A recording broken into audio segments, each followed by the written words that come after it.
So the intense feeling of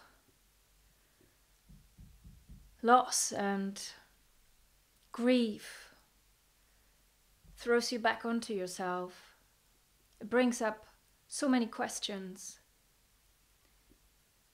On the one hand, you're this feeling, sensitive human being, and on the other, you might have the aim for self-realization and having the ideas of life being an illusion, or the world just being a projection of your mind, or being a spirit in a human body. So how do you bring this together? Where is the sense, the purpose in feeling so much, for example, in feeling so much like a human being? So in having the question of worth and purpose and meaning, what is life about? What to do with our lives? Which impulses to follow? And are we human beings, or do we have a human being experience? Yes, so the question is, what would be meaningful in a seemingly meaningless world? And that reminds me of Viktor Frankl, the book I read by him, A Man's Search for Meaning. He was a Holocaust survivor, and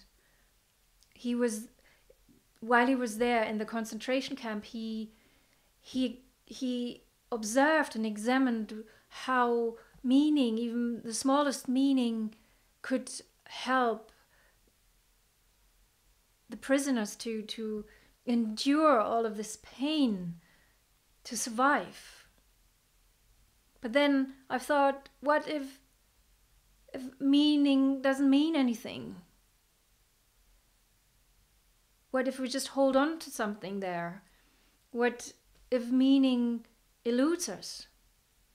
So I guess, first of all, it feels like that it probably would be good to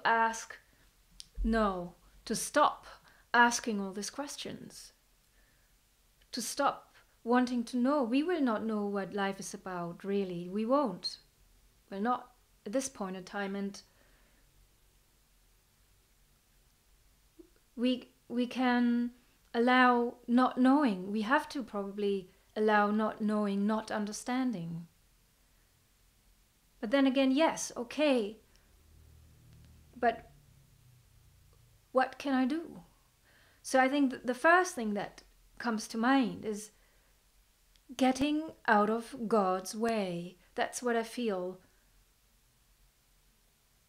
is maybe the first step, to get out of God's way, to make space, to make emptiness, to offer this form, offer this accumulation of atoms with its strengths or weaknesses,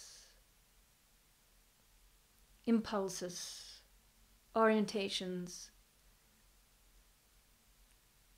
And then secondly, and that would really inform this first idea, which is like feeling everything that comes up, feeling feelings, having the courage to endure, to be, to not wanting to avoid the pain which is there. And then why would I do this if everything is an illusion? If, I could have a good life without looking at this? Because, and I think that's ultimately what I'm trying to get at, is not to inflict more pain on others and yourself than necessary. I know we cannot prevent creating some pain. You have to make decisions which are not maybe to the liking of others, etc. But we can be aware, we can communicate our true feelings, be present, and avoid inflicting more pain than necessary. So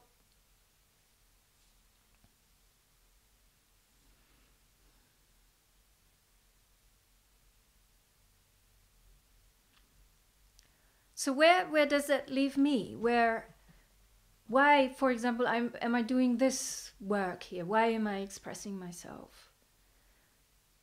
Because I feel this is what happens when I get out of God's way.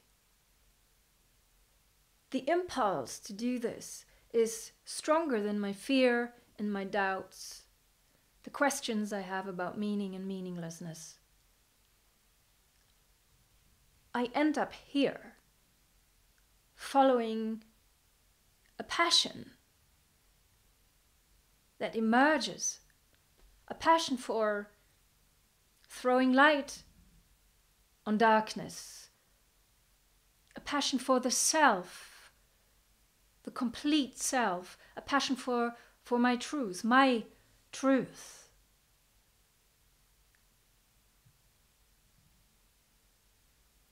I'm compelled to do this, and it's probably a bit like kind of, like a compassionate, probably, hopefully, a passionate baker baking his bread, or a passionate scientist.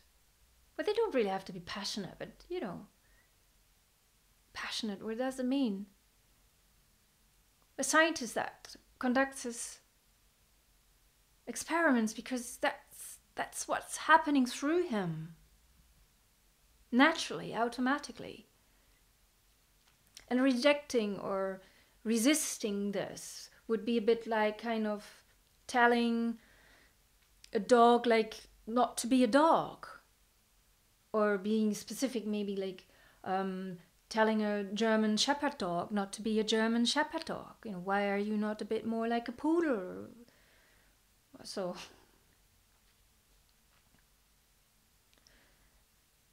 talking about German Shepherds, that leads me to the second point of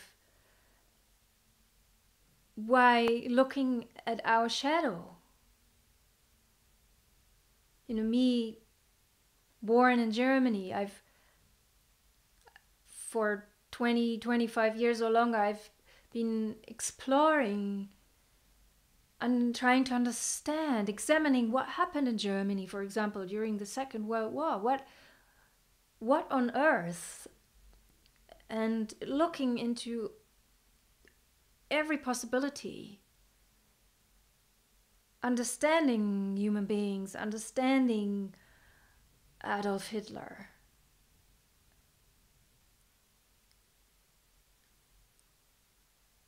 Yeah, I know. Well, it reminds me of this quote I really love by Alexander Solzhenitsyn. It's Russian. Solzhenitsyn. He wrote the Gulag Archipelago, all these beautiful words and names. And he was in the Gulag, and he said, "The line dividing good and evil cuts through the heart of every human being." And I found that so inspiring, and I've tried to arrive in a neutral place, having a neutral mind about things, having a cosmic perspective, seeing and hearing everyone's story. So it is in my nature somehow to look at those hidden aspects of the human being, to look into this corners in our basement, into the dark areas of our hearts and souls, and allow everything to emerge when it's time for it, and own also my own darkness, and own my shadow, and not project it onto others. So, and you can see how I have been saddened in a way by the development in our society of, selling basically, or kind of comfortable happiness, on the market or in politics. It's what's useful, isn't it? If people are just happy and I understand very much that human beings don't have the courage to look at those things they don't want to see, which are uncomfortable, which would, basically tear down the image they have of themselves, or their identity. They need to kind of feel safe. I completely get that. So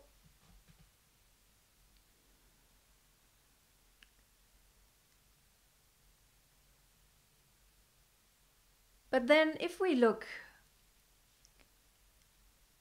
and see the meaninglessness that could easily kind of come up when you try to take everything into account, when you see the world as an illusion, as Maya or consciousness and nothingness, why would you look at yourself? Why bother? Why making the effort if you can have a easier life? Simply because I think we have a certain responsibility, a personal responsibility, to not inflict more pain than necessary. We might live in an illusion, others might not even exist, possibly, but it's a tangible illusion.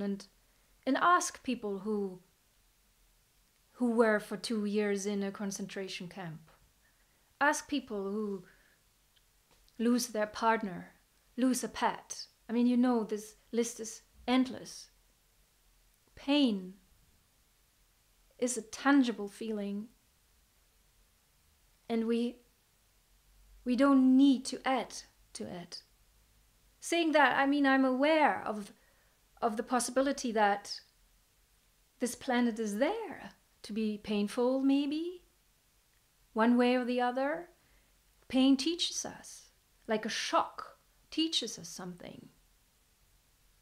Like, Solzhenitsyn even said, after he was in the Gulag, he said at some point, bless you, prison. Bless you, prison, for what you taught me. You showed me what I've hidden in my heart, in my soul. So yes, but we have to be ready for this shock. We have to be ready for change. And we, human beings, or what we are, this form, it's certainly not up to us to decide who needs a learning lesson, or who needs to be punished, or whether it means anything that this person experiences pain, or whether they should just pull themselves together. So ultimately,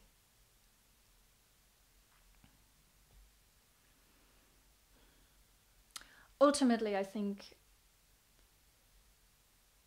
we could have the courage to look what we're hiding, what prevents us from being fully present. And then to understand that the bottom line really is to be compassionate with others and yourself, to not inflict more pain to others and yourself than necessary. Human beings, animals, beautiful trees, plants, the invisible world of the elementals, the invisible, all invisible realms. There's so much more than we can see, truly.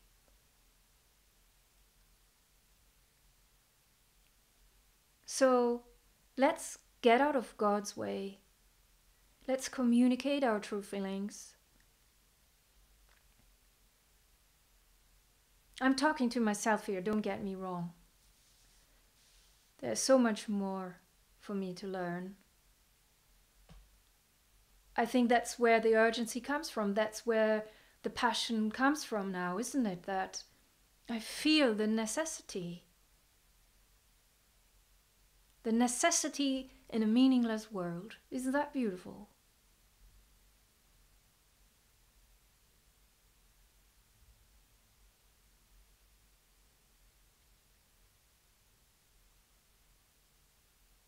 Yeah. That's a good reason for self-development. To be aware of all beings and not to inflict more pain than necessary.